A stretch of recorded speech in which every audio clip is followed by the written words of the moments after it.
Week 13 was one where our range of outcomes expectations may have been a little bit off, and it may or may not have led to a complete destruction across the board. So what we got to do today is reevaluate those ranges of outcomes, see if we actually need to adjust our expectations for those players who exceeded or underperformed the range of outcomes in Week 13, and figure out how to handle those guys going forward in NFL DFS. Welcome on into the Heat Check Fantasy Podcast, powered by numberFire. That's right here on the FanDuel Podcast Network and numberFire.com. My name is Jim Sonis. I am a senior writer and analyst for numberFire.com. Joined here, as always, by Brandon Gadula. He is the managing editor for numberFire.com. Brandon, Week 13, thankfully, is dead. How you doing? Yeah, pretty tough look. Oh yeah. I was wrapping some presents, watching the Darren Waller game, so I made this for myself. It is a gold-wrapped L, which I think we should probably, we have these backgrounds behind us for the YouTube side. Should we just pin the L's behind us? Is that necessary now? Yeah, especially because my thoughts on Waller was just that, the upside wasn't there. And now, in my defense, the process, I think, was somewhat okay. Clearly, he had upside. He put up like a top 5 tight end game of all time, but yeah, he got 200 receiving yards, hadn't had 200 over his past 5 combined, and that includes an 88-yard game. So a lot of 20s and 30s in there. And if you watch the game, his first touchdown was wide open. His second touchdown seemed like minimal effort was put forth. You can't argue the 17 targets or anything. I'm not trying to get myself out of this, but geez, the Jets just really didn't even bother. Yeah, I think that of the people who I messed up the most on Waller because if I'm making a list of guys whose ranges of outcomes I misestimated, it was I was not high enough in the ceiling for Waller, Derek Carr, and Baker Mayfield. I was not low enough on the floor for Derrick Henry and Austin Eckler because those games went haywire immediately. So I think on those guys like Eckler and Henry, it hit the worst potential outcome it could have been, where they got absolutely destroyed from the get-go. And if you're allocating percentage possibilities of things, the odds that both those teams get absolutely throttled right away are not that high. Right. It's just if you do a two-team parlay and you drop a 20-point spread on both sides, I know that obviously Tennessee finished closer than that, but you're not going to do that. You're going to get really nice odds if you do that. So yeah. I think with them, I am okay with it. With Waller, we had actually seen him have a ceiling game earlier this year. That Saints game, he had 16 or whatever targets. We knew that Derek Carr was good. I expected the Jets offense to play well because they were facing a bad defense and had played relatively well with their 3 receivers healthy. So the pieces were there for me to see Waller with the ceiling. I just didn't do that. And I think that was I don't care about Carr and Mayfield. Missing on them is fine because I love Baker anyway, so I can still be happy for him that he did well, even if it eviscerated my bankroll. I think that with Carr and Mayfield, I'm okay with the way things went. I feel like I actually did make a pretty decent-sized mistake on Waller. So, yeah, I don't want to linger on it forever because we'll recap this game at some point. But you mentioned the 16-target game. He had 105 yards. It took him 16 targets to get to 105 yards and a touchdown. But if you gave me Deontay Johnson at tight end for $7,000, it's the same thing. I would take that. Deontay Johnson gets 16 targets and is inefficient. We use him. But you're projecting his 2 outlier games. No, I'm not projecting.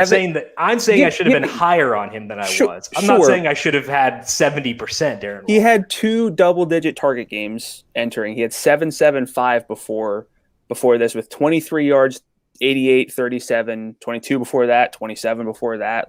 We've seen him get volume and not do a whole lot with it. I've said this before in the podcast. He's had almost the same exact volume as Travis Kelce and has been half as efficient. Right. That's why I wasn't that concerned. Again, I'm not saying I'm not making excuses saying that these fantasy points don't count. Right. But I did not expect Darren Waller at a ceiling. Again, I figured the 18, 20 point range. This is just an outlier game and you have to kind of deal with it. But I think the issue is Was the process wrong? I still don't really think you can project Darren Waller for either 17 targets, 13 catches, more than even 100 for that. But like you're saying, it's within the range of outcomes. I didn't think it was within the range of outcomes, and I was wrong. But like, I mean, yeah, but at a certain point, you can say almost any player can, if things go the right way. Well, but like he's done it now twice. He's gotten 16 targets twice in a 12-game sample. That's 17%. Sure. But I'm saying if you got his 4.3 fantasy points from the week before, now he had 18. He would have outscored every tight end I used. But like we've seen, 4.3 before this, 18.3. So if you put up 18.3, you can still kind of deal with it. 5.2, 10.7, 5.2, 14, 13.3. These aren't games that you're like, I have to roster this tight end at 7,000. Yeah, but like it's not about the floor; it's about the ceiling. That's the reason that I was off of Waller was the ceiling. No, I didn't give a I don't care. Sorry. Sorry to the kids. I didn't finish the word though. I didn't care about his median projection or his floor. It was about his ceiling that turned me off, and he had a ceiling, and I just overlooked that. Sure, but if you allocate 7,000 for a tight end and he gives you that floor game, I don't really care about floor for anyone though, honestly. Like that's been a change in my process. Like I need ceiling out of everyone. Yes, he had it, I didn't use it. And I've been talking about Travis Kelce having that unmatchable ceiling on certain slates. I just didn't see Darren Waller with that, so we should probably move on because. Meh. I don't know. It seems fun. Anyway, one final point here is that so last week we talked about why it was important to have a tight core of players because if you happen to hit right, you would give yourself a lot of swipes at hitting big. I had that same tight core this week and hit the other end of that. So it's kind of like we discussed last week. Like if you're going to have a tight core, you have to be willing to lose everything that you have. Obviously, you didn't lose everything, but you have to be willing to take a bad week. And I think that that's a comfort to me is knowing that although this week did not go well, I did the same thing last week and it did go well. And I can reap the benefits of that. So I think that overall that process, having a tight core was good. Just the results were not. So let's dive into some games, starting off with Saints at Falcons. Taysom Hill, Brandon, 3-0. Maybe Drew Brees back next week. But what'd you see in this game?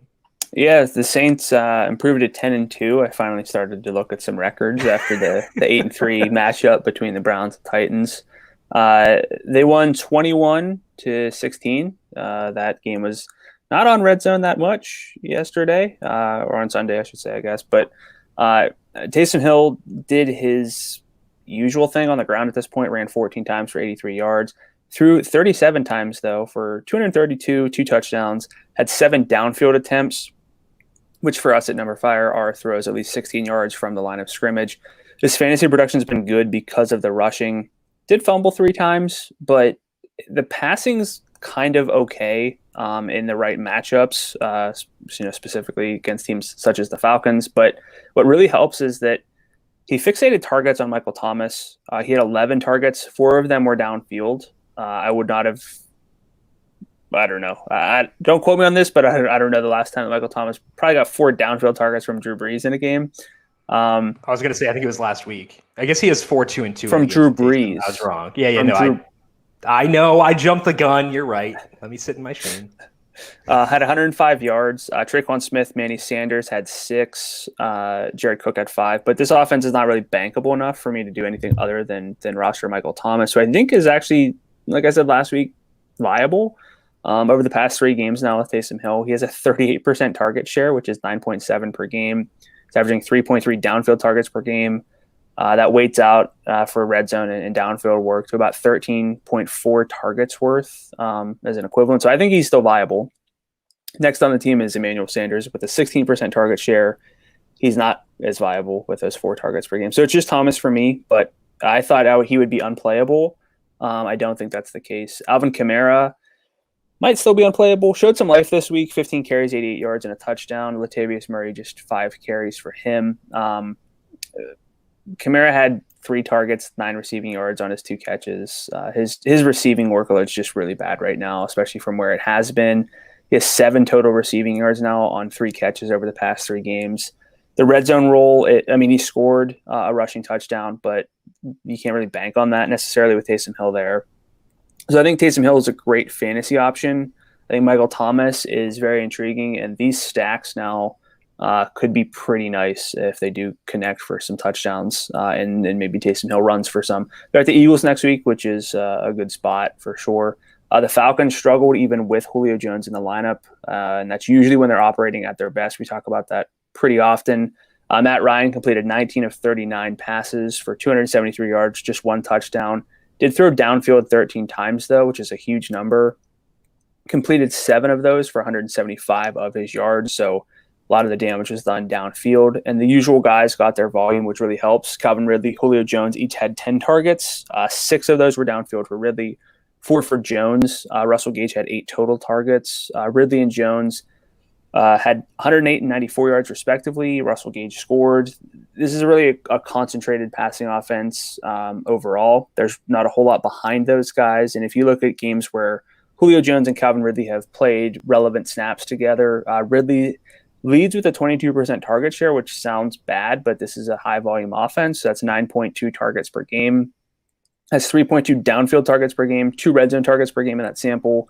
Julio has a 21% target share, but again, it's 9 targets per game. He gets downfield work, red zone work. All got like a weird end zone target off a deflection. So like maybe he needs to get some deflection targets in the end zone. Maybe that's the only way that it'll work out for him. But Russell Gage is still pretty involved, 8 targets per game, which is 19%.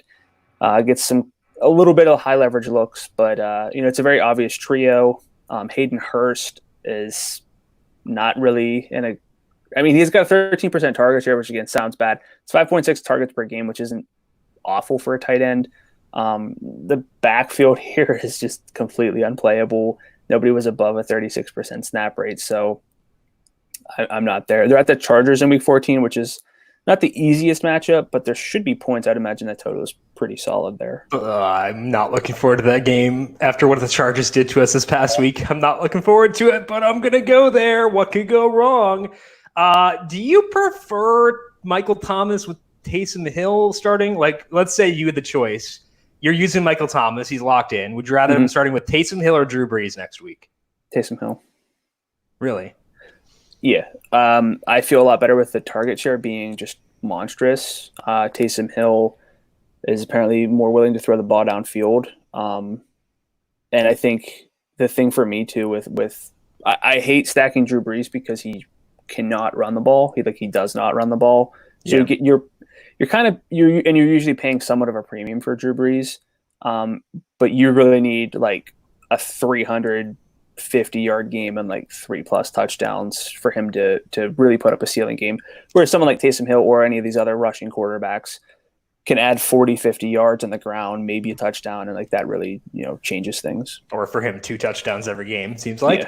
I think that I would probably prefer Brees just because I expect the team to be a bit more pass heavy in those situations. And like the efficiency, it's not bad with Taysom. The volume, for me, the volume's still fine with Thomas because he gets 40%. No, I agree. I think that Thomas is fine with Hill, but I think that like if you magically repair Drew Brees' entire rib cage next week, which it sounds like he might play, if you give me that, I would upgrade Thomas in my mind.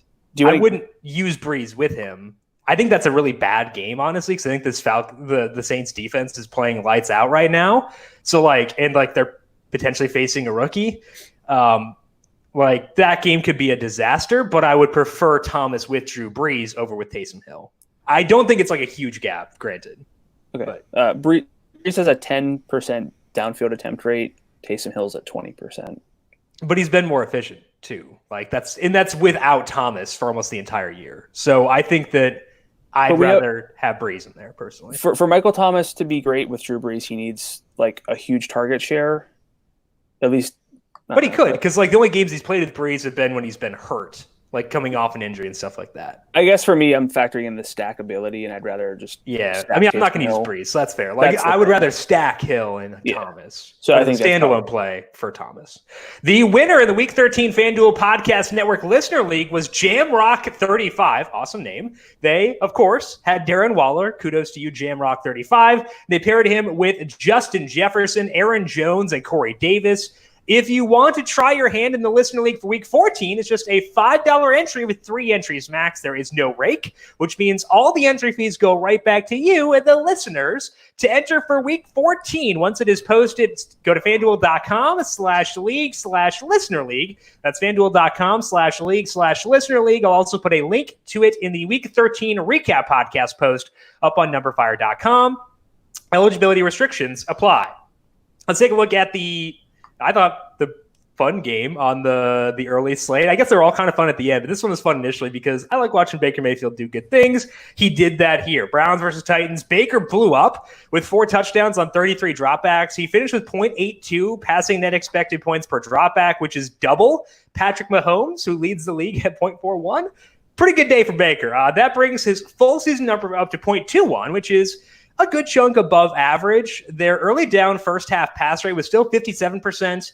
So they did throw a bit more than usual, but they were not pass heavy by any means. So I think we should be open to the passing game when they're facing teams that can't pressure the quarterback. Baker is a little bit Goffian, where like when he's under pressure, things can go awry pretty quickly. But if he's going to be able to sit back in the pocket, which you can do against Tennessee, things can go well. He also pushed the ball just to Jarvis Landry and Rashard Higgins. We did see Donovan Peoples-Jones have a long touchdown, but it was one of just 3 targets for him. Landry had 10 total targets with 6 in the red zone. I kept updating you guys on Slack. Oh, Jarvis is inside the 5. Jarvis inside the 1, like 16 times. He did score once. Should have scored like 16 times, but whatever. Rashard Higgins had 9 targets with 4 deep and 2 in the red zone.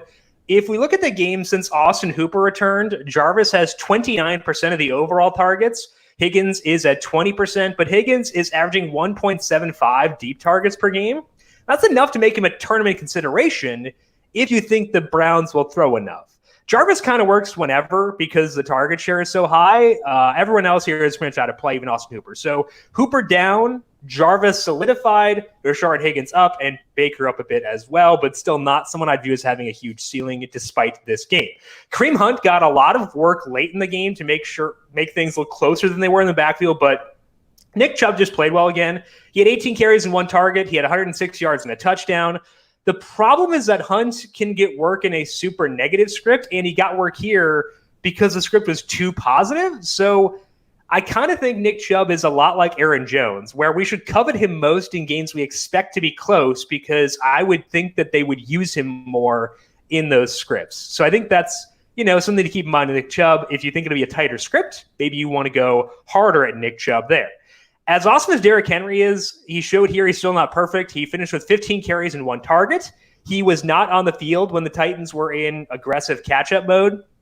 That was kind of the only scenario, I think, where things could have gone totally awry for Henry, and they did.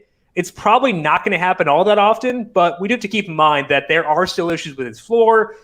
That's true with everyone. Like, if they get wiped in this way, they're going to have issues, but, like, they'll get passing game work. Henry didn't. So that was an issue. I'm not going to change my view of Henry because, like, I kind of knew this was a possibility. That's why you don't go 80%. Instead, you go, like, 60%.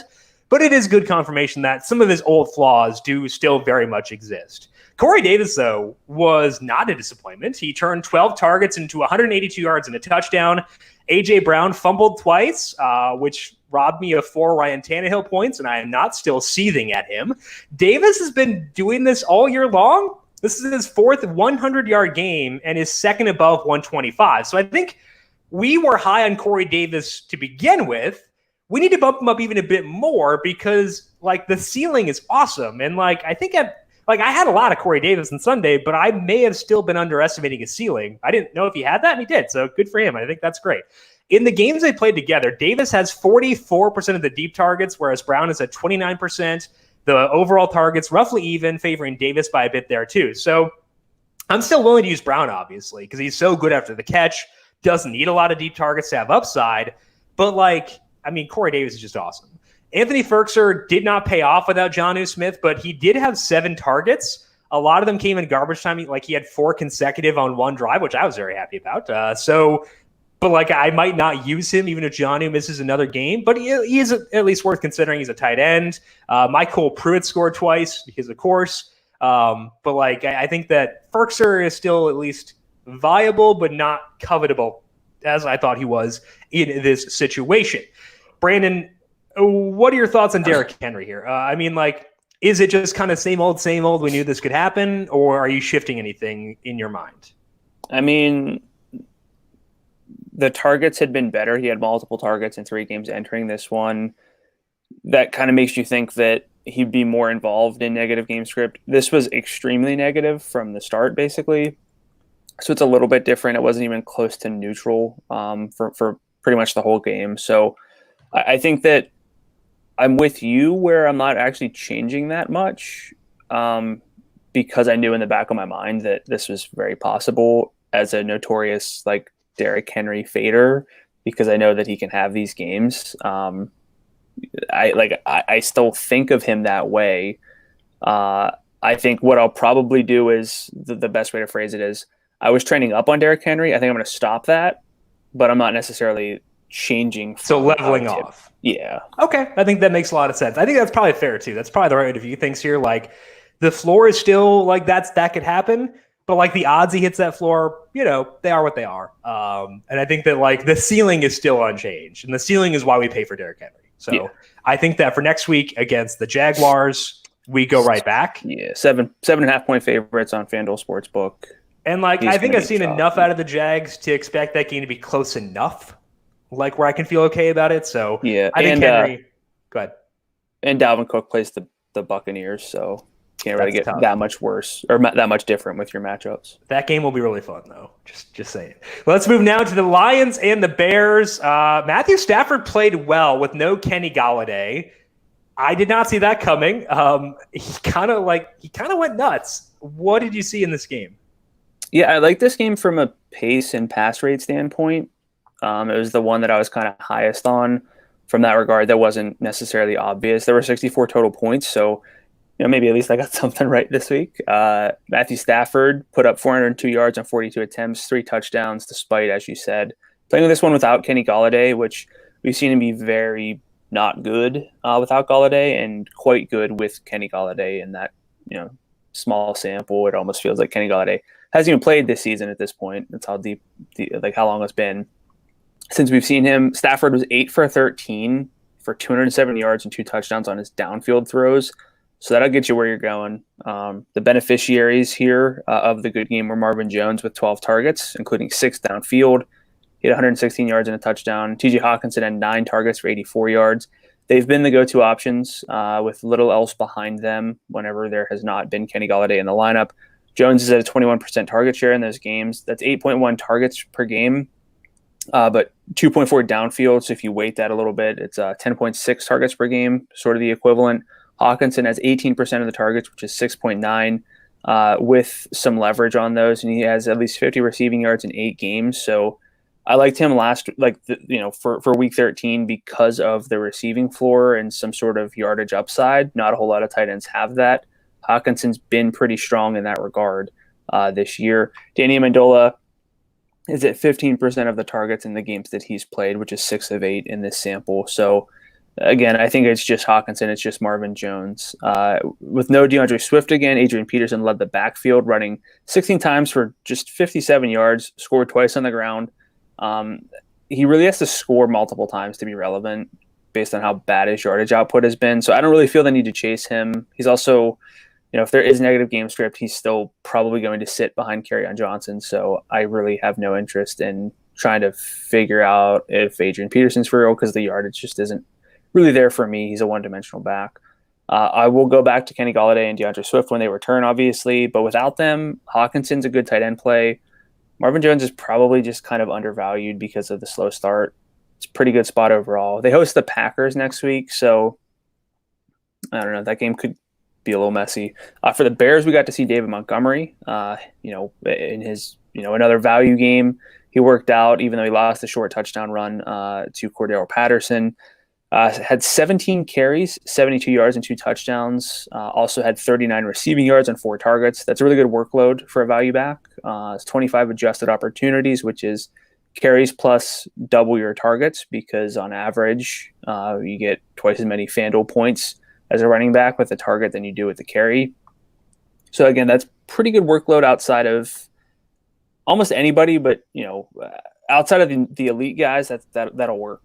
Since returning last week, he's now averaged 24 adjusted opportunities, 127 scrimmage yards per game. So that's pretty strong output. Mitchell Trubisky had a fine game. One passing touchdown, 267 yards, 34 attempts. And we got to see Allen Robinson once again tie for the team lead in targets with 7. Colt Mccoy had 7, caught 5 for 37 yards and a touchdown. Darnell Mooney had 6. Anthony Miller had 5. If we look at the past few games with Mitchell Trubisky back under center, with David Montgomery back, Allen Robinson has 25% of the targets, which is 10 per game. Gets a lot of leverage on them. 4 combined downfield and red zone targets in this sample. He's their guy. We know that. He's really good play. He's got a floor. He's got somewhat of a ceiling from the volume. Darnell Mooney has 19% of targets with 3 downfield per game. Anthony Miller's at 14%. And Colt Kmet's now at 13%, same as David Montgomery. Kmet has 2 red zone targets in this sample with a downfield target. Pretty good tight end prospect overall, so he's a name to watch down the stretch. I think the arrow's kind of up on this offense overall. They've been better with Trubisky than they have been with Nick Foles. Allen Robinson gets volume. David Montgomery is showing some life. So, and a good matchup next week against Houston. Yeah, I mean, Montgomery is kind of what we expected here, where he got good volume, but he was also he increased his efficiency up against a bad defense and gets the same thing next week. So name that salary for David Montgomery now that we have an additional game of confirmation of his role and his ability to have a ceiling. I'm now afraid to say that anyone has a cap ceiling. I still think David Montgomery has somewhat of a cap ceiling. Like he's not going to go for 40. I don't think so. I think he would be on the low end, or I think a good number based on other running backs on the slate for next week's around 7,000. I agree. I think 7,000 is a sweet spot. And next week, the Sunday Million, David Montgomery is $6,600. So I think he's been undersalaried the past 2 weeks. I think that is low enough where like the floor should be good. Like the floor is not great, but it should be good. And the ceiling should be good, but not great. So, that's definitely viable once again. I agree with your evaluation of the offense as a whole. Trubisky has his very dumb plays because he's still Trubisky, but like he throws deeper. He has been more efficient than Nick Foles this year. I think both those things are things we should covet. So I'd agree that this offense is better with Trubisky than with Nick Foles, and that bodes well for next week. Before we take a look here at the Bengals and the Dolphins, got to remind you that the World Fantasy Football Championship is live on FanDuel, and although this year's final won't take place in person, there is still plenty to be excited about. To earn your chance at Fantasy Glory, simply enter a World Fantasy Football Championship qualifier. If you finish in first place, you'll qualify for the WFFC Online Finals and get access to some very special virtual experiences, including virtual meet and greets with NFL legends, cool watch parties with extra prizes and giveaways, free games to win on FanDuel. I'll be there. You don't care about that. That might be a turnoff. So maybe I shouldn't mention that while they're having us read this. But hey, time is running out on qualified, so head to FanDuel and enter today. For more details, visit FanDuel.com/WFFC or download the FanDuel app today. Eligibility restrictions apply.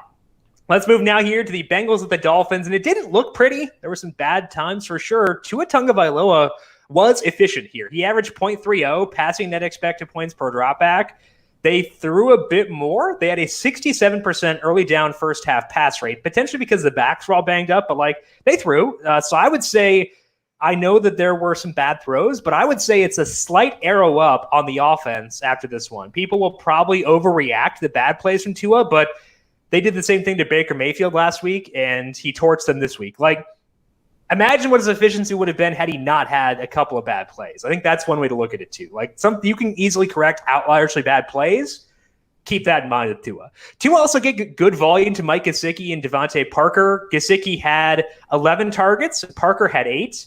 Gesicki performed well in that volume, too. In the 3 games with Tua and without Preston Williams, Devontae Parker leads with 24% of the overall targets and 44% in the red zone. Gesicki has 21% overall, 35% deep, and Jakeem Grant has 17% overall and 35% deep as well. So Parker hasn't gotten a lot of deep volume, but he's still solid. He'll eventually get that deep volume because he's good, and the red zone work is great. Gesicki is usable again. I had been off of him for a while. The floor probably still not great for Gesicki, but I think the ceiling is there, and that's what matters. And I'm willing to consider Jakeem Grant in spots where I think that they will throw but he's purely a secondary thought. So I would say arrow up on the passing offense here, and that's impactful because I've been, a little wary, thinking they might be more run-heavy with Tua, and I'm hoping people will be out on this offense given that he had some bad plays. Myles Gaskin, as expected, came back to a huge workload. He had 21 carries and 2 targets on a 73% snap rate. The offense isn't quite as good as it was when he was there earlier in the year, but he's a high-usage back and a competent offense that needs to win. That's all positive for him going forward. Now, next week, they get the Chiefs. That may not be a spot where we'd expect the Dolphins to necessarily keep pace, but they're competitive. Their defense is really good. I think that Gaskin is going to be very interesting there. I'm going to ask you about him in just 1 second. Tyler Boyd had a long touchdown and then got tossed. So did Devontae Parker, I guess. A lot of guys got tossed here, except for Mike Thomas, despite 2 pretty wild penalties. Both T. Higgins and Drew Sample had 7 targets, but it does not matter. Even with Higgins potentially getting hurt at the end and opening up an extra volume, it doesn't matter. You should not use Bengals. Outside of guys with the salary of Gaskin, you probably shouldn't use players facing them either because they're not going to keep games competitive. They're going to be an under team the rest of the way. They get the Cowboys next week. What could go wrong there? So no Bengals. Gaskin, though, Brandon, kind of confirmed what we thought.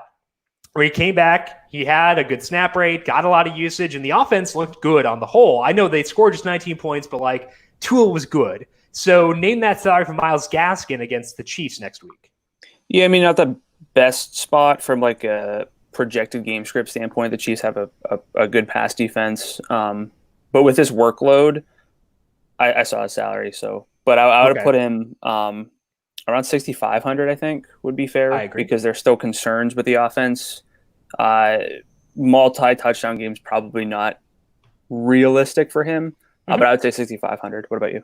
And there's always a risk, too, that some of the guys who were out this week could come back and get more work. That's a possibility for sure. But I think 6,500 is probably the right number for him, and he's 6,000. So similar to Montgomery, where not outrageously salaried, but still there's value in that. So I would say both Gaskin and Montgomery guys we'll be talking about again on Thursday. I actually think the spot for Gaskin is pretty intriguing just because the Chiefs actively encourage you to run the ball against them.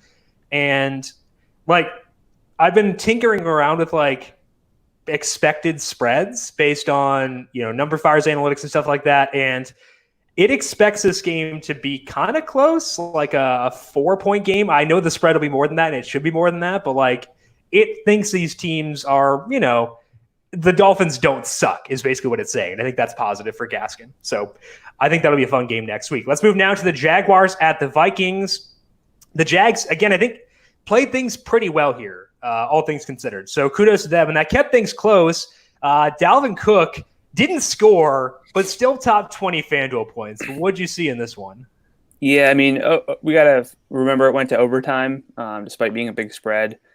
It's a good reminder that we don't know anything and that we should act accordingly. It's not to say throw up your hands and just roll a dice and build your lineups, but it's important to remember that a spread does not mean that's exactly how the game is going to go. You can benefit from identifying spots where you think that maybe you do know or believe something. And honestly, even if you don't, it's good to take a stand and say, what if the Jaguars are competitive, for example? What if the Browns do just demolish the Titans? And what if the Giants are the best team in football and beat the Seahawks? That's true, yeah. So the Vikings won in the end, and Dalvin Cook bounced back with a strong outing despite no touchdowns, 120 rushing yards on 32 carries, 59 receiving yards on 9 targets. So in terms of adjusted opportunities, that's 50, which is a season high for anybody. Again, it went into overtime, but you saw the Eckler game last week and was yeah, hold my football. Yeah. So look, with that workload, he was very close to an unbelievable day. It just didn't happen, but he's elite. And the reason that we like to spend up for someone like Dalvin Cook is Devonte Booker's not getting 50 adjusted opportunities in 3 games, basically. That's just the difference. And so that's why this week I was very keen on Dalvin Cook and to a degree, Derrick Henry as well. Kirk Cousins started slow. He had 83 yards on 15 attempts in the first half, but ended with 305 and 3 touchdowns on 43 attempts. He's been good this year, and his efficiency has helped Adam Thielen and Justin Jefferson be efficient on somewhat limited volume. This team's always a headache for me with the passing, the pass catchers, because we know they don't want to throw the ball a ton, but they can be efficient. So that's what we got on Sunday. Jefferson got to 121 yards on 12 targets, because there actually was volume for a change. Did score. Thielen had 75 yards with a touchdown on 11 targets. All he does is score touchdowns. It's insane. His expected touchdown output is like half of where he actually is. It's crazy. Jefferson, Thielen, and Dalvin Cook combined, though, for 75% of the targets. That's what this team wants to do, is feature Thielen, feature Jefferson. Dalvin Cook can be involved. Kind of makes things simple. So if the volume's low, at least it's going to these two pass catchers. If we look at this team since week 8 with Dalvin Cook back in the lineup, but exclude week 12 without Adam Thielen, Thielen has a 27% target share, which is 7.6 per game, but 10.1 when you wait for his 3.6 high leverage looks. Jefferson's close behind it at 25% target share. That's 7 per game, but 8.9 when you weight them. So it's, again, just these two at the top. They're really good despite the low volume. They have paths to ceiling because it's an efficient offense. They get high leverage work, and almost all of the high leverage work. So again, they're always kind of hard for me because they can be so good on limited volume. And Kirk Cousins is really good in this sample. So I think they'll be a big talking point for us on Thursday because they play Tampa Bay, who's coming off a bye. So not the easiest matchup by any means. So again, we'll have to dig into that one quite a bit. For the Jaguars, they did lose center Brandon Linder to an ankle injury. I don't know if that's super severe. I don't know if he's good. Looking at Jim, he's shrugging, so probably not. Mike Glennon came back to earth this week, put up negative 0.04, passing net expected points after sitting at 0.23 last week. Again, NFL average is 0.14. Did have a 52% passing success rate, though, which is above league average of about 49%. Had turnovers. That's kind of what that means. It ruined the passing net expected points numbers. Had 280 yards and a touchdown on 42 attempts, but the touchdown easily could have been a pick. It was a ricochet off a defender's back to Laviska Shenault in the end zone for 28 yards. So he planned pretty it. bad. It was a trick shot. Yeah, I guess. Yeah. Come on. Why would you doubt Mike Glennon? Yeah, he did say he's just kind of Matthew Stafford does that, or no, Matthew Stafford's a bad example. If Baker does that, it's like, oh, okay, that was a mistake. If Mike Glennon does it, like, yeah, he planned that, bro. Mike Glennon's just got 6 skills. Yeah. He does have 6 skills at throwing it downfield. He had 11 downfield attempts, which is 26%. He chucks it deep, and that does help. But the issue with this game was that with DJ Chark back, the target shares were really spread out. Chark did lead with 7 targets, but had just 2 catches. 5 of his targets were downfield, though, so that explains some of the volatility there. But 4 other Jaguars, Tyler Eifert, James Robinson, Colin Johnson, and James O'Shaughnessy had 6 targets. In total, 10 Jaguars had a target. That's kind of hard to deal with whenever the efficiency is not good. And this is unfortunately the most relevant sample because we had Mike Glennon and DJ Chark. So this might be what this offense wants to be. Obviously, Chark is the one playable Jaguar here for the pass catchers. He had 5 downfield targets, like I said. Colin Johnson had 4. So if they stick with Mike Glennon and he's throwing it downfield, there's at least some path to a ceiling if Chark connects on those downfield targets. In the backfield, James Robinson remains the guy despite a brief jaunt for Dare Ogunbowale. Robinson had 18 of 25. What? Jaunt. It's a good word. We should use it more often. They were talking about Ogunbowale. He got 2 or 3 opportunities in a row, and I was like, oh, is this a thing? And they were talking about how they want the Jaguars want to keep James Robinson a little bit fresh. He might be hitting the rookie wall, but didn't really pan out in the overall numbers. 18 of 25 carries for Robinson. Had those 6 targets, so he now has 6 targets in each game from Mike Glennon. On the season, he has 6th in adjusted opportunities per game among running backs, 4th among healthy running backs. I think he's kind of been playing any game script, and he'll need that next week against the Titans. Yeah. Because they're 7.5 underdogs. But, I kind of think that, the Tennessee defense, as we saw, is terrible. I think that kind of makes Chark interesting. I also would say that, I was encouraged by Colin Johnson's usage. 6 targets at his 42 throws is not good. But 4 deep targets is good. He has 66 and 96 yards in 2 games since he effectively became a starter in this offense. Colin Johnson, when healthy at Texas, had the ability to like dominate games. I know that Devin Duvernay was there too. So, and like Will Jordan Humphrey, like they were all there at the same time. So like the target shares might not have been good, but like he could put up yardage. I kind of am interested in Colin Johnson. Like it would be a low exposure, like guy you're just using like as a dart throw. But like, I think that Colin Johnson for game stacks is kind of interesting. Yeah, he played 55% of the snaps. Was third on the team behind Keelan Cole at 69%, DJ Chark at 87%. So I understand it from that perspective, but I would assume you're looking at like 4,900, assuming for Colin Johnson. 51. Well, no, I'm saying that was your expectation, probably. Yeah. What was your expectation for DJ Chark? Oh, did he go up?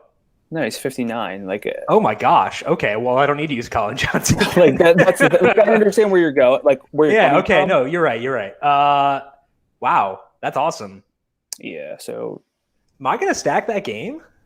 I'm going to. Huh. Unfortunately, I can't stack Chris Conley in it, but. Wow, I feel good about the Jaguars. Like. Well, then, are you good at James Robinson at 8,000? Or is that too high for you? Wow. So like I think his floor is amazing. Right. And I think he has a path to a ceiling. So like I feel like I have to use him at that number, but like I wind up in general being underweight on James Robinson just because like I don't know. I think James Robinson's 8,000, Alvin Kamara's 7,800. What a weird world. Ezekiel Elliott's like, 7,600. Yeah. Imagine seeing that. Ezekiel Elliott's still $1,000 over salary. Seeing this in like August, I'm like, I'm not playing season long if this is what I'm looking at. So, no. Exactly. Like James Robinson at 8,000, like he's appropriately salaried and therefore I can't make him like a massive priority. Does that make sense? Yeah. Like I don't think it's too high. No, it's not. You're right. You have to, you have to be willing to pay up for some semblance of floor and like. And he had 30 adjusted opportunities there. Like that's a good number. He's gotten yardage for most. Like I think he's over 100 all-purpose yards per game. So like he's been good. Yeah, but it's just a really high salary. Well, I think the total is 54. Yeah, 54. Yeah. And if I'm going to stack that game, he will be involved in the game stacks because if that game features points on both sides, he will be involved. We'll at least have like a yardage floor if that game is. He has a yardage floor every week. Even if they get wiped, he has a yardage floor. So I think that's a good thing about Robinson. A very steady range of outcomes. And I think that's a positive for sure. Speaking of range of outcomes, let's talk Raiders-Jets. Darren Waller broke the slate here. He turned 17 targets into 200 yards. The L is back with 2 touchdowns. I was not on him here. We talked about before, but like, again, just to reiterate, the rationale is that he didn't get a ton of yardage. So the odds he made me regret not using him were low. And that was very, very wrong. He had shown the ability to get a bunch of yards and dominate targets earlier in the year. And I ignored that. It was a big mistake. He did not get a bunch of yards. He got 105 yards once and 88 yards another at tight end. That's a lot. He had 3 games with more than 50 yards, I think. That's the same number as Henry Ruggs, by the way, which he still has the same number of games with more than 50 yards as Henry Ruggs, which I think is amazing. Partially because Henry Ruggs is amazing, but I'm just saying it's not like he had multiple 100 yards games before this. It's just. But against the Jets in a game that I expected to be close enough. Yes, but you can't look at everything and say he had yardage upside before. It was very rare and quite minimal. He did. Just saying. Anyway, I think I was wrong. You can say that I was not wrong. That's fine. I'll take it. But since Henry Ruggs' return, Waller has 28% of the team's overall targets. It's crazy for a tight end. It helps justify the lofty salary. And that's especially true with all of his red zone usage. That does not mean that Waller suddenly has an amazing floor where we must use him every week. Very much so not, because we saw his floor previously. But his ceiling does get a bump up. Nelson Agholor had 11 total targets with 6 deep. He caught none of them. So I'll be back in on Agholor soon. Bry with pretty badly and not being in on Waller there, and I will definitely change my views of his ceiling going forward. I will not change my views of his floor. His floor is still shaky for his salary at best. I'll go back to Agholor. I wish they'd use Henry Ruggs more, but like whatever. I'll face the volume. Devonte Booker had decent usage, but it wasn't pretty. He had 16 carries and 2 targets. He lost just 7 carries and 2 targets to other running backs, but it was still kind of a labor to get him to where he was. The Jets are not bad against the rush. They're much worse against the pass, so that could have played a factor here, but he's kind of similar to Jacobs in that he's imperfect even when he has the lead role. The Jets did not win, but their offense was pretty good again. They've had 4 games with all 3 of their big wide receivers healthy, and they've scored at least 27 points in 3 of those. That's big for their opponents because it helps keep the game closer. So we should be higher on players facing the Jets now than we've been all season. We've been saying this for a while now. It's still true, and I didn't listen to it regardless. The problem is that they threw just 23 times. Darnold wasn't particularly efficient. Like, they just scored points. So only Jamison Crowder came through. He had 7 targets, and 3 of them were in the red zone, scored twice. In now 2 games with Darnold and all 3 of those guys healthy, Crowder actually leads with 26, or tied with Perriman for first with 26% of the overall targets. But Perriman has 46% of the deep targets and 29% in the red zone. Denzel Mims at 23% and 39% deep. I'm not going at Crowder despite what happened on Sunday. I think I'll put Perriman at the top of my list. Like, that was defensible before. Then Mims will be second. Both are in play for bringback stacks. It's just best to keep in mind that there are bad days in the range of outcomes, despite the healthy target shares. So I'll put Perriman first. I might be alone in that, but I'm fine with that. I think Perriman's a good player, and they're using him a lot. So whatever. Frank Gore got hurt early, so Ty Johnson had a big day. He had 22 carries and 2 targets and 117 yards from scrimmage with a touchdown. Josh Adams did work. He did get some work in. He had 8 carries, but this is a good showing by Johnson. We don't want to use Jets running backs, but Johnson kind of has some wheels. He's been a kick returner for them too. I am more willing to use him than I ever was willing to use Frank Gore. That does not mean I want to use him, especially when we have good salaries on Myles Gaskin and David Montgomery. But, just noting that Ty Johnson is more viable than Frank Gore ever was. And I think that's worthwhile to note. For sure. Brandon, any final thoughts for you on the Raiders side of things here, or did we cover it in the opening? I think we covered it. The only thing I'll say is it was a good lesson in not overreacting to one game and being able to shed that recency bias and say that the Raiders are in another good spot and you shouldn't just look at what happened last week. Do you disagree with me that Perriman is above Mims by a bit, but they're both in play for game stacks? Sure. You do disagree, or? Oh, no. I said, do you disagree? And you said, sure. Yeah, I'm fine with that logic. Okay, they have Seattle next week. Yeah. I'll probably use some Jets receivers again. Why not?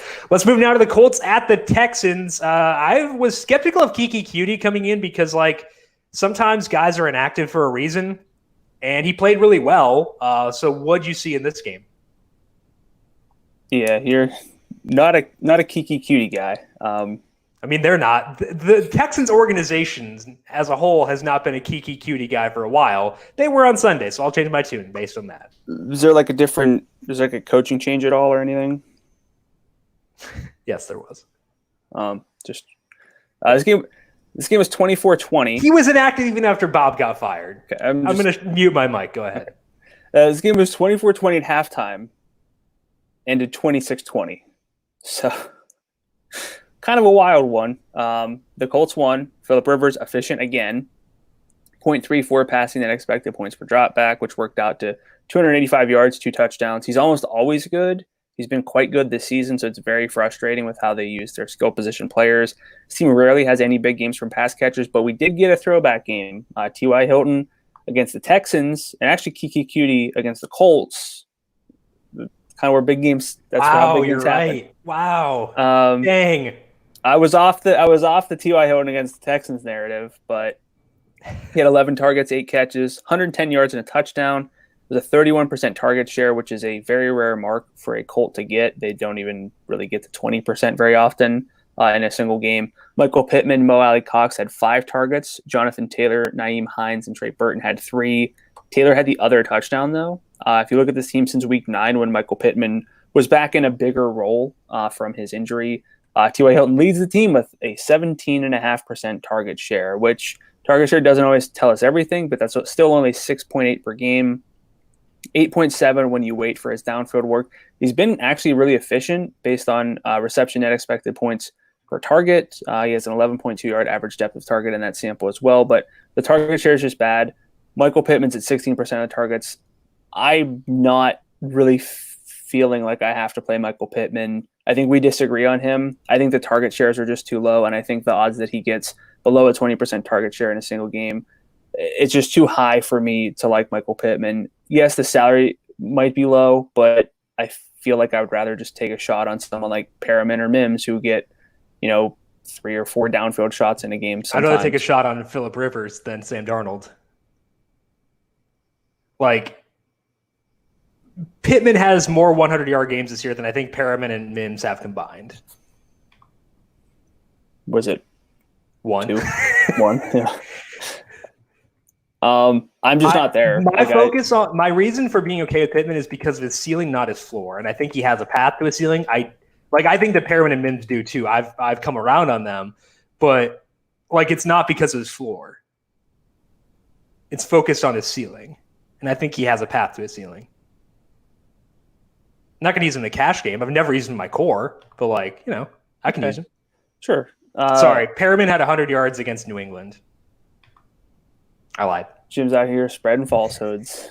Maybe a better player for us to go back and forth on is Jonathan Taylor, because he led the backfield with 13 of 29 overall carries, had 3 targets, combined for 2 more carries than Jordan Wilkins and Nyheim Hines had combined. They had 11, but played 48% of snaps, which is not really high enough for me. This team is 1 week removed from giving Jacoby Brissett 2 goal line rushing touchdowns, so it's a little bit concerning. He trailed Nyheim Hines in red zone work 3-1 in terms of carries. Hines played 33% of snaps, though, so I can't really go with him. So I think Taylor's the guy here now that he's back and healthy. I still don't really want to play him. I know there's a path to upside because he's good. I just think that the workload is not that bankable, and he has to be really efficient with the touches he gets. I don't think that's the best way to play DFS. Yeah, in tournaments, sure, especially at the Raiders next week, but I can't really play someone who might not get half the snaps in a cash game. That's where I am with Jonathan Taylor. You don't use Jonathan Taylor in cash. You can't use anybody on this team in cash. Right. But for tournaments, I think you have to cap your exposure. You need to have if you're doing it on sites, you can actually cap the exposure. But if you're filling up by hand, you need to go back through and make sure you don't have more than X percent. I think that X percent for him, I can't really go above 20%. And even 20% would make me a little nervous. But as he has shown, he can do well, and they've shown that they are willing to give him at times pretty heavy work. So I think it's justified to use him. I do not think it's justified to make him a core play for tournaments. I'm with you. Okay, cool. All right. In our first glimpse of the Texans without Will Fuller, they were better than expected, at least in the first half, at least from what I thought, because Will Fuller is very impactful, and taking a really high-impact receiver off the field hurts an offense generally, but Deshaun Watson still had 341 yards. No passing touchdowns, 38 attempts, had 11 downfield attempts, so he's still going to sling it. That's good news. Had 7 carries for 38 yards and a touchdown. He has the ability to be great regardless of a situation. He's going to have to kind of perform in spite of his situation, but he's definitely not toast without Will Fuller. At least that's how I feel right now. Kiki Cutie led the team with 9 targets, had 141 yards on them, had a 64-yard catch early, but even without that, it was 77 yards and 8 targets, which wouldn't be the worst output at 4,800 from a quarterback who's quite good. So I think Cutie it's going to depend on where his salary goes from here, but really encouraging game from him.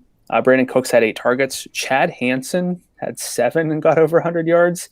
Chad Hansen on Madden, back in the day, I think when he was rookie with the Jets, he had some wheels, I'm pretty sure. I don't know if I'm totally just misremembering this, but Chad Hansen and Trenton Cannon, they were fun. Trenton Cannon, I don't think has ever played an offensive snap in his life. I think it's just special teams, but they could get it. If you look at those in terms of actual target shares, Cutie had 24%, which was about 12.6 weighted targets. Brandon Cooks was at 21%, 9.5 weighted targets, and then 18% for Chad Hansen with 9.3. Duke Johnson had 16% of the targets, 6 total targets, 1 in the red zone. The downfield work actually favored Cutie. He had 4. Hansen had 3. Cooks had 2. 1 for Jordan Akins. Just 3 total targets for him. The takeaways for me is that Kiki Cutie could remain relevant so long as his salary is kept in check. Still have to think that Cooks is the better bet for a big ceiling game more often than not. They had nearly identical air yards this week on similar volume. And then David Johnson returned to lead the backfield with 10 of 12 carries. 2 empty targets. No thanks. Name that. Also, I was wrong. Chad Hansen ran a 4.540, so I don't know what I was talking about. But name that side for Kiki Cutie for next week against the Bears. Probably like 58. I was thinking 6,000 based on the usage that he got there. I'm willing to change my tune on him very quickly if I get data that says that I'm wrong, and I did here. So I think that I think like 6,000 is probably the appropriate salary for him. It's a tough matchup for sure. 56 is what he is. So. Yeah, so like I think that's appropriate. And if I'm going to use David Montgomery and Allen Robinson, I think that it makes sense to have some game stacks with Brandon Cooks and Kiki Cutie. Cooks got checked for concussion, but he was cleared. Do you think that like we should still be pretty heavily in on him, or did your view of him change based on this game? No, like I said, similar volume and just like similar air yards to Cutie, so I think that people will kind of be off him. The issue is he's 6,900 for next week, which is kind of steep, but again, really great quarterback, so I wouldn't be totally off him in game stacks, but he would be a game stack only play for sure. He's $100 less than Allen Robinson, and like I'd rather have Robinson. I know that the quarterback play is way different. Yes. Oh, also rough week for Bears fans next week. Watching Deshaun Watson against them, but whatever. Poor Bears fans. I think that Cooks is probably a good game stack option, like you said, and I think that Cutie's probably like a standalone play, and like not like someone I necessarily want to like build around because of the matchup, but like I can get there for sure. Let's move to the Giants and Seahawks, the most predictable game, because we were worried that the Seahawks would win by too much and kill the passing game, and instead they lost outright. And Russell Wilson was a big part of the reason why. He finished with negative 0.19 passing net expected points per dropback. They actually did throw a bit more on early downs in the first half. That went back up to 61%, which is a good number, but they were really bad. I don't think I'd expect the struggles to continue, but they do validate the overall trend of throwing it less aggressively than they did before. So I'm going to keep pushing them down a bit lower, which is a bummer. With that said, they get the Jets next week. The Jets are really bad. So lower them, but do not exclude them in a plus matchup. The one exception here is DK Metcalf. Like he had 80 yards and 8 targets. He has 80 plus yards in 9 of 12 games this year. He was under 50 in the other 3. So like the floor is still rocky, but he's going to get a slight downgrade with this offense being a bit more run-heavy and not being as efficient, but he doesn't get as much of a downgrade as the offense in the whole. Tyler Lockett led with 9 targets. He technically leads the team with 24% of the targets, but he's at 27% of the deep targets. Metcalf has 47%, so like it's a full tier difference between Metcalf and Lockett. You could argue for 2 tiers. I think Lockett is honestly like Brandon Cooks-esque, where he's capable of upside, but he's oversalaried in the high 7,000s. And like he needs to come down before I can really covet him. Problem is, again, they get the Jets next week, so like doesn't matter. Chris Carson bounced back here. He played 59% of the snaps with 13 carries and 6 targets. Carlos Hyde was banged up coming in, and that may have played a role in Carson's role bouncing up.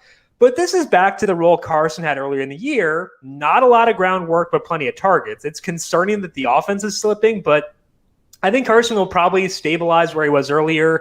22 adjusted opportunities per game in a good offense. It's not great, but it can work in the right spots. The problem is, like Lockett, he was super oversalaried coming into this week, so it depends on where he balances out there. Colt McCoy got the quarterback win. Heck yeah, Colt McCoy, but he still was not good. He had negative 0.20 passing net expected points per dropback, which was the same as Russ, which ain't great.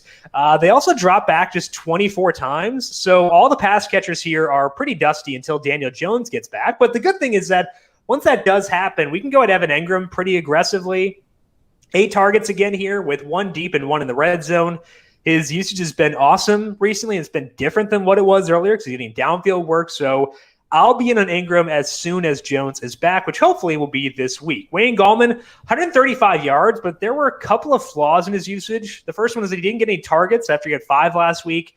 Second, Alfred Morris took some high leverage usage. He had 2 touchdowns from in close, so I'm not going to shift Gallman up or down. He still is what he is, and that's usable if Jones is healthy, even if things are still imperfect, but not like covetable. I don't know if that's a word, but it is now. He's fine. Coveted? I think it's covetable. No, covetable. Okay, I'm able to covet him. Okay, fine. Okay. Hold up the L again. What else? So the Seahawks get the Jets next week, Brandon. Yes. That's a weird situation because we could be worried about game script again, but the offense is also terrible here. So there are like 2 concerns with this team, but it's also the Jets. So where are you at on Seattle entering week 14?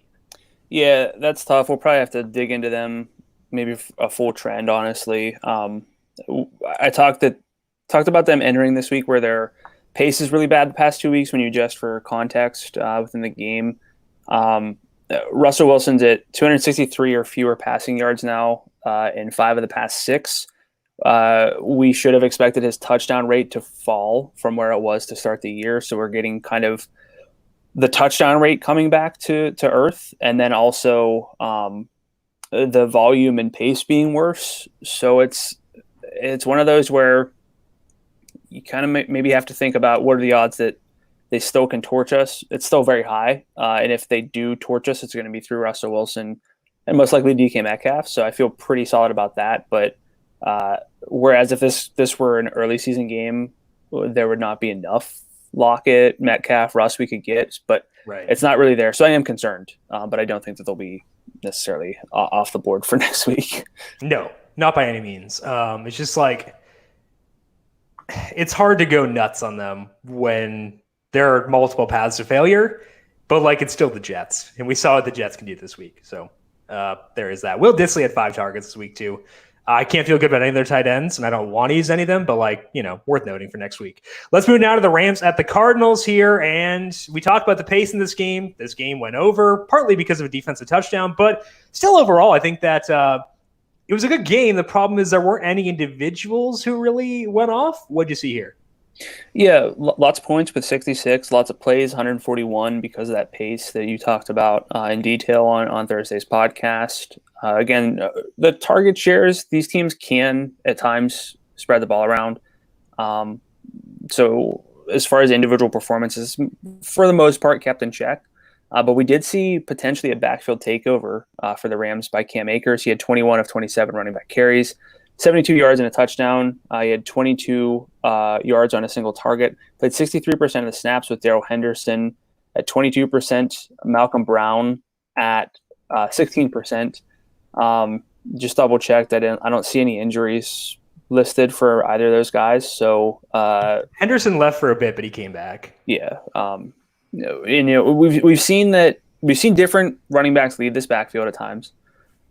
We've also heard Sean McVay, their head coach, talk about getting Cam Akers more involved. Hasn't really been there, but he's scored, I think, now in 3 straight weeks. But if we had this particular role for sure in an offense that can be as good as this, he will be in play for DFS. The question we have to ask is, will it stick, or was this kind of his week and then it'll be Darrell Henderson again next week? I don't know. I don't think we should just inject this role into week 14's projections, but it is what it is, and I think there are reasons to be high on Cam Akers because he is really good.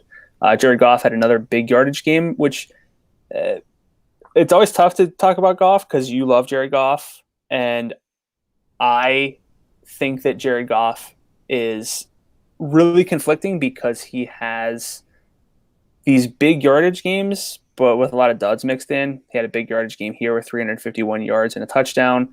And the 47 targets were fixated on the top 2 pass catchers, with Robert Woods getting 11 targets, Cooper Kupp getting 9. Behind them, Gerald Everett had 7, Tyler Higbee had 6, including the touchdown from Jared Goff. Since their Week 9 bye, Woods leads with a 27% target share, which is 11 per game. 1.3 downfield targets per game, so not a ton of work there, but at least some. Kupp's at 21% of the targets with 8.5 per game, but 10.2 when you wait for the good red zone roll, some downfield work. And then Josh Reynolds is someone we've been eyeing up off and on. He's at a 14% target share. Still gets some deep shots, but if we look at full slates, I'm kind of off Reynolds, but they do play on Thursday against the Patriots. So I think he's still in play for a differentiation option. As for the Cardinals, Kyler Murray struggled again as a passer, 173 yards on 39 attempts. Did get to 3 touchdowns passing, but just 5 rushing attempts for 15 yards for him. Over the past 3, which is the sample in which he's been hurt with his shoulder injury, his rushing workload has dwindled to 5 carries per game. He's actually had exactly 5 in each, with an average of 20 yards rushing. That matches his season low. It's down from 9.7 carries per game, 67 yards per game entering that sample. His passing efficiency was 0.18 passing net expected points per dropback entering this 3-game sample, but it's now 0.02 in these 3 games with a 6.7 yard average target depth. So that is problematic. DeAndre Hopkins, as always, led the team with 13 targets, but had 52 yards on them. Chase Edmonds was second with 6 targets, so it's kind of a tough scene here behind DeAndre Hopkins. If you look at the past 2 weeks without Larry Fitzgerald, Hopkins is at 27% of the targets, so there's some leverage on there, primarily through red zone work.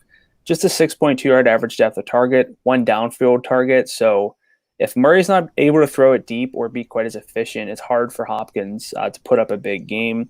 Chase Edmonds and Andy Isabella are second with 15% of the targets. Christian Kirk has a 12% target share with some downfield shots. So it's still Hopkins number 1, but I would still stick with Christian Kirk next because of the few downfield heaves there are, they are going to Christian Kirk's, going to Christian Kirk.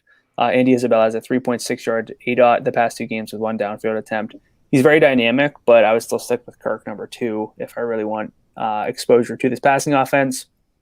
Kenyon Drake's workload was underwhelming with 10 carries, but he did have 4 of 5 in the red zone. 3 targets compared to Chase Edmonds getting 6 carries and 6 targets. They're at the Giants next week. It's a 1 p.m. game on the East Coast. That could be a little bit concerning. What's more concerning, obviously, is Kyler Murray's health.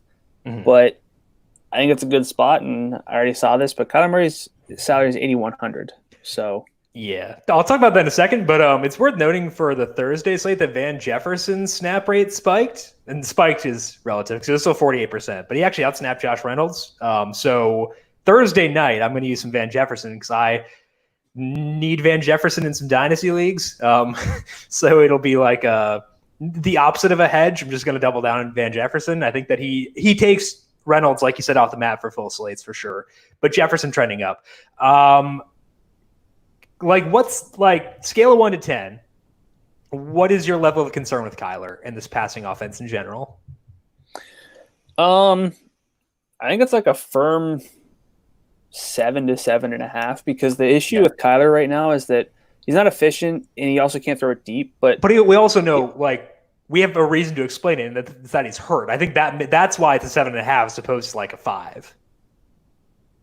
Yeah, but he also hasn't been throwing it deep to begin with. So now this passing offense is probably locked in even more to being horizontal, and he's not running the ball. So yeah, or he's running the ball 5 times, but not for what he. It wasn't 10. It's not 10 anymore. Yeah. So I think it's quite high. Yeah, and I think that if you're using you should use the Cardinals next week because, again, Kyler will be an additional week removed from the injury. It's a better matchup than he's had, at least this week. I don't know where the Giants are compared to the Patriots, but there are reasons to use the Cardinals, but you are making an assumption that the Cardinals that Kyler is healthier. You can't use the baseline, oh yeah, I'm going to use tons of Cardinals because I feel good about the offense. It has to be because you're assuming he'll be healthier. I think that's the issue. Cam Akers, I think that you were correct there in your assumption that sure, it's good. We can't project him for that, but it's a really valuable role to have. So thankfully we'll get more data before they're on a main slate again. Hopefully we get a definitive read on what this ground game looks like, but definitely if we get Cam Akers as the lead back here, that would be pretty intriguing for sure. Let's move now to the Eagles at the Packers, and the Packers won this game, but the headliner is obviously Jalen Hurts taking over for Carson Wentz. Wentz took 4 sacks on 19 dropbacks compared to 6 completions. Not ideal. Hurts, I know he sparked the offense, but there were some issues. He took 3 sacks on 15 dropbacks and threw a pick. He made the offense look more lively, and he rushed 5 times for 29 yards. I'm not sure how much of an upgrade he would be, though. Hurts' biggest issue at Oklahoma was that he held the ball too long and took a lot of sacks. If that sounds familiar, it's because that's what Carson Wentz was doing. If you look at the guys in this year's draft, he had the worst sack rate, or the relevant guys in this year's draft, the worst sack rate, longest time to throw. That's not going to go well behind this offensive line. So it's possible he's an upgrade because, again, the offense definitely was better when Hurts is out there. But my baseline assumption right now is that this is a lateral move that could encourage them to run a bit more. And I don't think anybody actually benefits from that. I'll talk to you about that in a second. It also doesn't help that there's no real target hog here. Dallas Goddard had 7 of 27 targets, which is 26%. So he's a top guy, but Greg Ward was the only other guy to get more than 4 targets. Zach Ertz had 4 in his return. Travis Fulgham had 2. Jalen Reagor had just 1. I know he had the punt return touchdown, but so maybe you can go to Goddard, but we don't know how much they will throw, and we don't know how good it'll be. So I'm probably out on everyone here. I wasn't really in on anyone to begin with, but I'm probably further out now. Miles Sanders could, if we bump up the ground game, it could be Miles Sanders, but his role sucks too. He finished with just 10 carries and 1 target. Jordan Howard took 4 carries. Boston Scott had a couple as well. Scott also had 2 targets. It's not an offense I'm expecting to be good, so the workload has to be great for the player to be usable, and nobody's really there now. So I just keep on getting further out in this offense. Aaron Rodgers and Devonte Adams continue to dominate here. Rodgers finished with 0.53 passing net expected points per dropback. He's at 0.46 in games with Lazard and Devonte Adams. They're still a bit run-heavy in those games, but that would be the best per dropback number in football if it were his full season mark. So Rodgers' work, even if the script may not be ideal, which is key for next week against Detroit. Hopefully Kenny Golladay plays, but if not, I still think that the Packers' offense works there. We also noticed stacking with Devonte. Devonte had 12 targets with 4 in the red zone and 2 deep. In the 3 games since Lazard returned, Devonte has 31% of the targets, 31% deep, and 53% in the red zone. Lazard is at 15%. Not a lot of high leverage work, but I think that's something he could get. Robert Tonyan, apparently they call him Bobby, so he's now Bobby Tons. He had a 16% target share in those games, 19% deep, 13 in the red zone.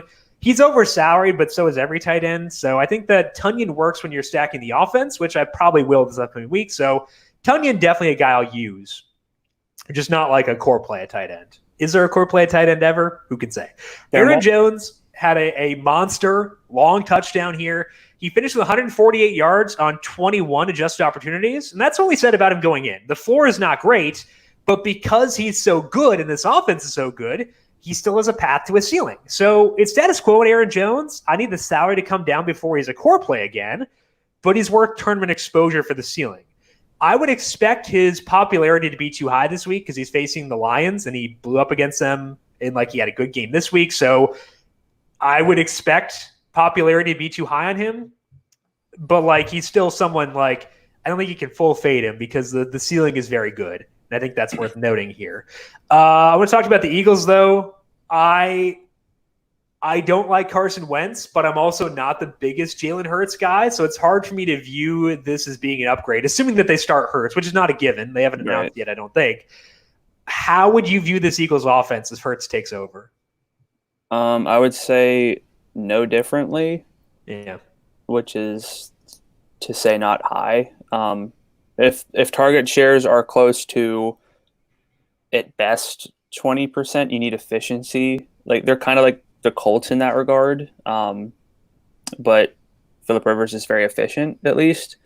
Or you need to be high volume, such as I was talking about Calvin Ridley having a 22% target share in relevant games, but that's double-digit targets, and I don't really see it for these guys. So also a ton of deep shots and decently efficient deep shots. Yeah, it just I don't really think that you can miss out. Even Miles Sanders now at this point, I think they're just kind of a team I cross off when I'm prepping for the week. I think we're aligned on Aaron Jones. Did you disagree with anything that I said there? I know that I was higher on him in last year. But I think we're pretty in lockstep with him. Do you agree with what I said? He's back to kind of how I viewed him last year. I was much higher on him, but whenever Devonte Adams plays, they feature him and not Aaron Jones. Yeah, I think that's correct. Let's move now to the Patriots at the Chargers. I don't want to talk about this game, so you talk about it. I'm going to sit here in silence and think about what I've done. I mentioned on covering the spread, I wanted the over on 24 points for the Chargers. Woof. Yeah, they didn't get any. If you didn't know, not ideal. No, someone FanDuel Sportsbook tweeted out the video of me saying that. Someone circled back last night and was like, "LOL." And usually I get mad about that because I'm make your own picks. But I'm yeah, no, fair. I deserve that. Yeah, but I mean, the thing I'll say is, at least with us, everything we try to do is based on I don't want to say the word logical, but we're talking about what is in the data, and so it's all. I'm not just. It was still a bad recommendation, and I'm okay with that. Right. But you're not. You can mock me for this, and that's fine. But you're not saying. Did you say Justin Herbert is the best rookie quarterback we've seen in a decade, and there's no chance that the Patriots are going to stop him? That was the exact script. How dare you? Look, it didn't work out. It was a 45-0 demolition here, but even with that, the Patriots didn't have a ton of production from the skill position players. It was just pretty much all from Cam Newton and a punt return touchdown. Cam Newton ran for 2 touchdowns, threw a 5-yarder to N'Keal Harry. He ran 14 times for 48 yards on top of that, threw 19 times, though, for 69 yards. We also saw Jarrett Stidham come in late. This team is really, really run heavy. They can cause issues. That was my big hang up with Justin Herbert this week. I still like them enough, but it didn't work out because the Patriots were able to Patriots up this game. Jacoby Myers led the team again with 6 targets, but there's no yardage upside from a team that doesn't want to throw the ball or throw the ball downfield at all. It's a little dismissive. I hate writing off teams and say there's nothing here, but there's kind of nothing here. Again, they play Thursday night, so yeah, we're going to have to dig into this a little more for the single game slate, but they're outside of that. If you look at the team on a full slate, there's just no kind of path to any of these players burning us. The backfield's still split. Damian Harris doesn't even have the goal line work. That's basically Cam Newton's. N'Keal Harry doesn't get downfield work. Jacoby Myers. Yeah, I was going to ask, was that 5-yard touchdown the deepest pass he's gotten all year? No, it's not. I like N'Keal Harry. Stop it. I liked N'Keal Harry last year too, but we're not in 2019 anymore, Toto. Yeah, well, I liked 2019 better than 2020. Fair enough. Justin Herbert threw 53 times for 209 yards. That's tough. 2 picks, no touchdowns against the narrative. I don't know. The Patriots are not a great defense. They're mid-level. They were 17th entering an adjusted pass defense, but we know anecdotally that Bill Belichick can limit rookie quarterbacks, and that's what happened this year. I'm not going to go away from Herbert. He's been really good this year, and he hasn't just been doing it against bad opponents. He was really, really good all season against tough opponents. So that's why I was a little bit less concerned this week. I know Chargers surpassed 50 receiving yards, but we did see the usual workloads for the usual suspects here. Keenan Allen, 11 targets. Mike Williams, Austin Eckler had 9 targets. Hunter Henry, the odd man out, with 2 targets. And Jalen Guyton actually had 7 targets for what it's worth, but it's not much. In 4 games now with Eckler, Mike Williams, and Justin Herbert, Keenan Allen leads the team with 27% of the targets, which is 12.5 per game, 109 air yards per game, 2.5 downfield throws, targets per game, 1.3 red zone targets. So he's the guy. And then it's everything else is after Keenan Allen. But Eckler is second in this sample with 21% of the targets. Hunter Henry's third at 14%. Mike Williams is at 10%. Did, again, have that 9-target game I just talked about. But if you look at the past 2 weeks with Eckler back, he has a 13% target share. So not quite there. Hunter Henry's really not even that appealing to me as a tight end. So he's kind of game stacks only.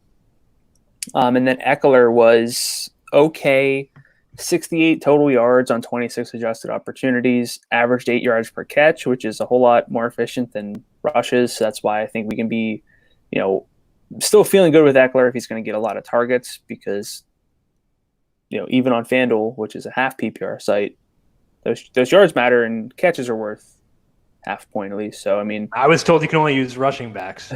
And Joshua Kelly hurt his ankle. I don't know how bad that is, but unfortunately, if he's hurt, it's good for Eckler. They play the Falcons next week, so that should set up for a lot of targets. Yeah, exactly. So like it's a bounce back spot for Eckler. Are you adjusting expectations for him at all or no? So it's tough because I thought his salary was too low at 7,000, but I also did not pencil him in for 16 targets. I knew it was going to be lower than that. Yeah. But if this offense was more efficient overall and you gave him that workload with 9 targets, like even scale it back a little bit for maybe not 53 pass attempts, but like give him 6 or 7 targets, that's still a good workload. The issue will be touchdown equity that he has within the offense. So that's the biggest issue with Eckler. Yeah, I haven't run the numbers on their red zone stuff from this week, but they probably weren't in the red zone. So, like, we're not going to get any data there. He had 36% of the red zone chances last week. So I still think there are touchdown concerns. And like I said, like, he might not lose to Kelly, but he'll lose to Balaj now because Balaj played quite a bit. No red zone rushes or targets. Yeah, they got shutouts. Yep. I think that the touchdown concerns will persist, but the yardage floor and ceiling are both really good. So he's 75 for next week against the Falcons. I think we just go right back. I agree with you on Mike Williams too. I think like I will stack that game, but like he is a fringe game stack guy at this point, even, right? Yeah, I mean, even with a 9-target game that came from heavy volume and adjusting, like he's at 13% of targets, he can still catch a long touchdown, make some splash plays, but he's not where he was earlier. He's kind of like Henry Ruggs. They're very, very different body-wise, but they're kind of similar right now, which is weird. Let's finish up here. The Broncos and the Chiefs. The Chiefs scored just 22 points here, but it doesn't mean their offense was bad. The Broncos just ran a defense committed to stopping the big play, and it worked. Mahomes still averaged 0.26 passing at expected points per dropback, so no worries on the offensive side, just a decent defense, and they kind of mucked things up. And they kept on pumping volume to Travis Kelce and Tyreek Hill, which is great. Because the Broncos were so committed to stopping the deep ball, Kelce led with 13 targets. Hill had 10. That's his 4th consecutive game with double-digit targets and 5th in the past 6 games. It's insane, the workload he's getting right now. Hill and Kelce both had 3 deep targets, while Mecole Hardman had 2. Even the 2 games of Sammy Watkins being back, Hill has 29% of the targets in a pass-heavy offense led by Patrick freaking Mahomes. Travis Kelce has 24%. Hill has averaged 4.5 deep targets per game in those games as well. So those 2 continue to go up. You could maybe sell me on Sammy Watkins if you're stacking the game, but it would take a lot for me to come off Hill and Kelce. Like, they're so good. I can't change my view of them. Clyde Edwards-Helaire was sick and didn't play despite being active. So Le'Veon Bell took over lead duties. Still wasn't a big enough role to covet. He had 11 carries and 3 targets. Darrell Williams had 6 carries and 2 targets. It's good to know that if a piece is taken out of this backfield, it's probably still not going to be the best, unless it's like Le'Veon being taken out. Maybe CEH gets a big role, but, they're just throwing way too much in a good way. To use the backs. Drew Lock did his usual kind of thing, throw some hideous, terrible, awful picks, throw it deep a lot, toss in some really nice deep balls to keep me back in. He had 0.07 passing at expected points per dropback. It's not terrible against this defense, so I'm willing to use the pass catchers here. I just wouldn't expect big efficiency. They were trying to grind clock, so they threw just 28 times. As a result, Noah Fant was the only guy with more than 5 targets. He had 7 with 1 deep. We're up to a 4-game sample in the games with Tim Patrick back and Locke active, so not counting the Kendall Hinton game. Jerry Jeudy has 23% of the overall targets and 50% deep. KJ Hamler has 21%, but not a ton of high leverage looks. Tim Patrick has 19% overall, 23% deep, and 25% in the red zone. Fant's at 15%, so Fant needs a bit more volume to be a great play. Judy's still pretty desirable, especially if he can get healthy. Patrick and Hamler are at least interesting, but their salaries are too close to Judy's for the time being to be truly great options. So, where would you think Noah Fant ranks in 50-yard games among tight ends? I won't ask you how many, but like, where do you think he might rank? He probably has like as many as Darren Waller. He has 1 fewer than Darren Waller now. So he has 4, right? Yeah. So that'd probably be like 5th? He's tied for 7th. Okay. And like, just 50 yards is not enough, but like. It helps that Locke is so aggressive. I think that like, people just trash Locke because he makes dumb decisions, but like, the aggressiveness is good. Like for DFS, it's not good for them. Like because he's terrible on deep balls, but like it's good for DFS at least. Follow-up question. After a 200-yard game, does Darren Waller have even half the 50-yard games of Travis Kelce? So Waller has 4 or 5 50-yard games. He has 5 now. He had exactly 50 in one of those. That's why I've said exceeded 50 with regards to the Henry Ruggs thing. I don't know, probably not half. No. How many does Kelce have? 11. Oh my gosh, in 12 games? Oh, he's so good. He's at, I think, over 103 of the past 4 of the past 5, maybe. And he's not even the best pass catcher on his team. I think that he and Hill might be number 1, number 2 in receiving yards. I could be wrong. I don't pay attention to like for the past 5. Yeah, I don't know yardage at all, but for the past 5, he's gone over 100. They're so good. I love the Chiefs. Just keep the Chiefs in the main slate every week, and I think the Dolphins can be semi-competitive next week. So I'm going to stack that game. Not using Tua, but like I'm stacking that game. The backfield here is still bad. Melvin Gordon had 15 carries and 2 targets. Phillip Lindsay had 14 carries and 1 target. So yeah, Gordon had 100 yards. He had a 65-yard run, but like that's not enough to be worthwhile. Don't use this backfield in full slates in DFS. Any other takeaways for you from this game, or no? Did we cover? No, I think Denver can be, at least with like Jerry Jeudy, is a bring backable.